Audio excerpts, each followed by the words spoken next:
Hello friends, நம்ம இன்றைக்கி சுவையான சாஃப்டான பால் கொழுக்கட்டை தாங்க செய்ய போகிறோம். இந்த கொழுக்கட்டை ரொம்ப டேஸ்ட்டாக இருக்குங்க. வாங்க அது எப்படி செய்கிறதுன்னு பார்க்கலாம். ஃபஸ்ட்டு தேவையான அளவு தண்ணியை கொதிக்க வச்சுக்கலாங்க. அது அப்படியே இருக்கட்டும். இதில் ஒரு கப்பு வீட்டில் அரைச்ச இடியப்ப மாவு சேர்த்துருக்குறாங்க. கூடவே கொஞ்சமாக உப்பு சேர்த்துக்கலாம்.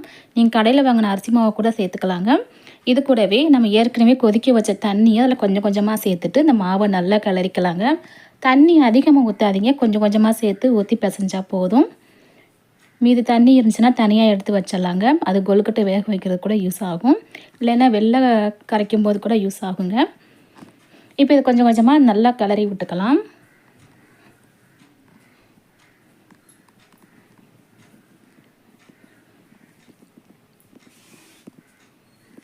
இப்போ அது ஆறுனதுக்கப்புறம் நான் சாஃப்டாக மாவு பிசைஞ்சு வச்சிடலாங்க. இப்போ ஒரு கடாயில் 3/4 கப்பு அளவுக்கு வெல்லம் சேர்த்துக்கலாம். 3/4 கப்பு வெல்லத்துக்கு 1/2 கப்பு தண்ணி சேர்த்துட்டு நல்லா கொதித்து வரட்டுங்க. கொதித்து கரைஞ்சி வந்தால் போதும். தனியாக எடுத்து வச்சிடலாங்க. இப்போ மாவு நல்லா சாஃப்டாக பிசைஞ்சிட்டேன். இப்போ உருண்டை சைஸ்லையும் நீல சைஸ்லையும் நம்ம கொழுக்கட்டையை உருட்டி வச்சுக்கலாம். இதே மாதிரி எல்லாத்தையும் உருட்டி வச்சுக்கலாங்க. இப்போ ஒரு கடாயில் 3 கப்பு தண்ணி சேர்த்துக்கலாங்க. 1 கப்பு மாவுக்கு 3 கப்பு தண்ணி கரெக்டாக இருக்கும். இது நல்லா கொதித்து வரட்டுங்க, பார்க்கலாம். நல்லா கொதிச்சதுக்கப்புறம் தான் கொழுக்கட்டையை போடணுங்க. இப்போ உருட்டி வச்ச கொழுக்கட்டையை அதிகமாக போடாமல் கொஞ்சம் கொஞ்சமாக 2 பேட்சாக போட்டுக்கலாம். ஃபஸ்ட்டு பேட்சாக நான் போட்டேங்க. நல்லா எலும்பி வரட்டும். அதுக்கப்புறமா மறுபடியும் மீதி இருக்கிற கொழுக்கட்டையை அதை சேர்த்துக்கலாம். இப்போ ஒரு தடவை நல்லா கலந்து விட்டுக்கலாம். இப்போ அடுத்த பேட்சையும் போட்டாச்சு. இதுவும் நல்லா வெந்து வரட்டும்.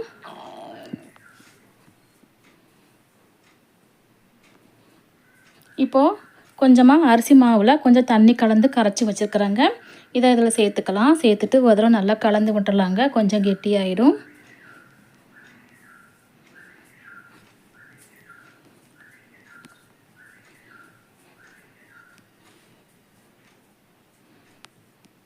நல்லா கொதிச்சதுக்கப்புறமா நம்ம வெள்ளை கரைசலை இதில் சேர்த்து வடிகட்டி சேர்த்துக்கலாங்க. சேர்த்துட்டு ஒரு தடவை நல்லா கலந்து விடலாம். இதுவும் கொஞ்சமாக கெட்டியாக வரட்டுங்க, பார்க்கலாம். இதில் நான் ஏலக்காய் பொடி சேர்த்துருக்கேன்.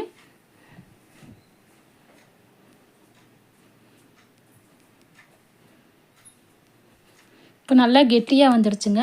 துருவின தேங்காய் இருக்குது, அதில் கொஞ்சமாக சேர்த்துக்கலாம். தேங்காய் அதிகமாக சேர்க்காதீங்க, கொஞ்சமாக சேர்த்தா போதும்.